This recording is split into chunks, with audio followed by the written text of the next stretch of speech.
Where's my money and where are my solar panels? That's the question some Wisconsinites are asking tonight after signing contracts with a local solar panel company. Customers we talked to say that their work is incomplete. The I-Team recently told you about Sun Badger Solar. And after our story aired, we got messages from more customers who say they're experiencing the same thing. Investigative reporter Jenna talked to customers who have filed complaints in Wisconsin and some who have already filed lawsuits.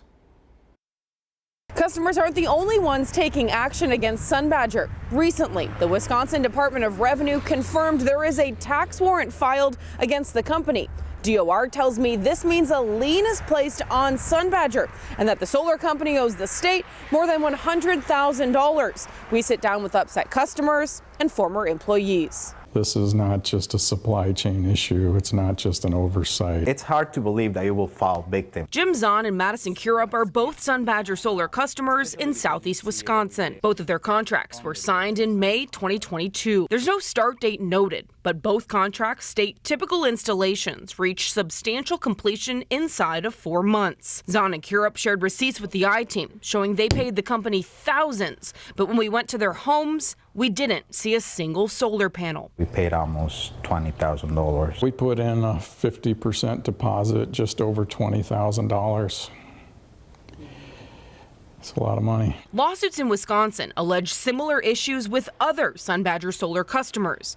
In the last month, a Milwaukee wedding venue, Ivy House, sued Sun Badger for more than $60,000, claiming unfinished work. Across the state, a Poinette couple is also suing for nearly $90,000. Their suit claims Sun Badger failed to complete the solar panel system and installation. Do you think that you are going to get solar panels from Sun Badger Solar? I don't think there's any way possible we're going to see a solution from Sun Badger. Zahn recently received an email from Sun Badger confirming he will now work with another company with a new installation agreement and a new contract price.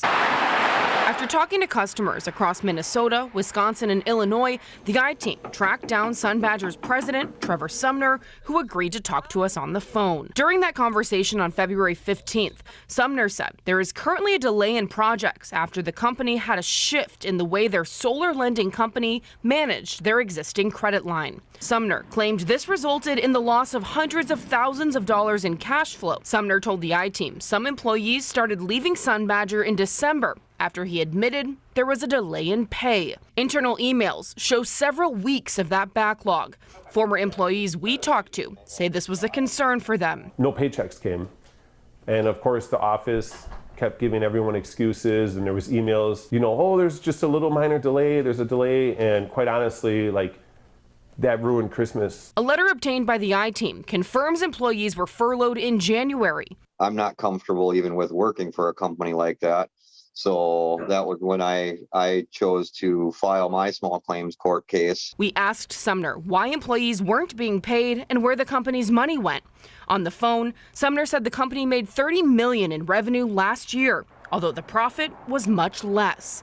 He said they used that money to hire more staff and buy work vehicles. In addition to Sumner claiming the company lost money due to a third-party lending business, a confidential report shows in April of 2022, Sun Badger hired Deloitte Risk and Financial Advisory to assist with an internal investigation into certain allegations of potential impropriety regarding a former employee. The Deloitte report states more than $500,000 of potentially improper disbursements and payments were identified.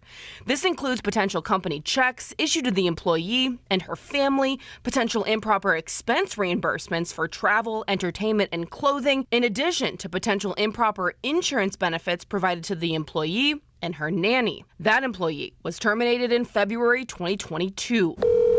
We called Sumner several times after our original conversation in mid-February. The mailbox is full and cannot accept any messages. He never returned any of our calls. Moving forward, after talking with several Sun Badger customers, they're now asking, how do I get my money back? We sit down with the state agency that deals with consumer protection. You can hear their advice tomorrow night at 10 on TMJ4 News. For the I-Team, I'm Jenna Ray. And the I-Team will stay on this story. If you have a tip for Jenna, she wants to hear from you. You can email her at jenna.ray@tmj4.com.